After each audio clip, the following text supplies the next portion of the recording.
This week, the Iowa legislature passed a water quality bill that allocates $282 million over 12 years to fund voluntary efforts to reduce agricultural runoff into state waterways. Let me assure you, passage of this monumental legislation does not mean that the water quality discussion is over.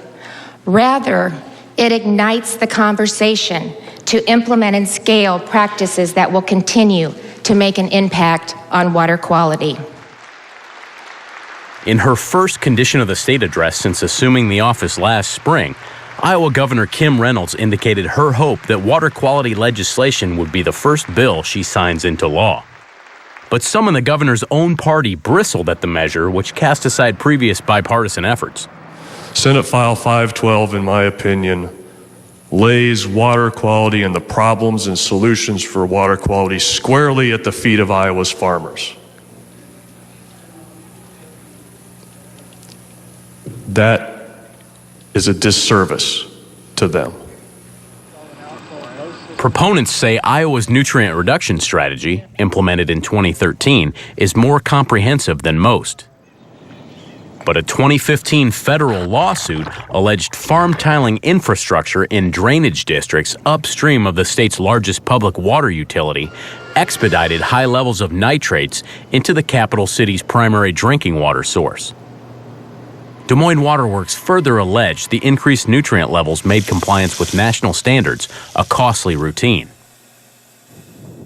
While the case was dismissed last year, it cast a spotlight on the issue nationally as the utility weathered an unsuccessful state-level legislative effort to break up its control and replace it with regional authority. Des Moines Water Works issued a statement in response to the newly adopted measure.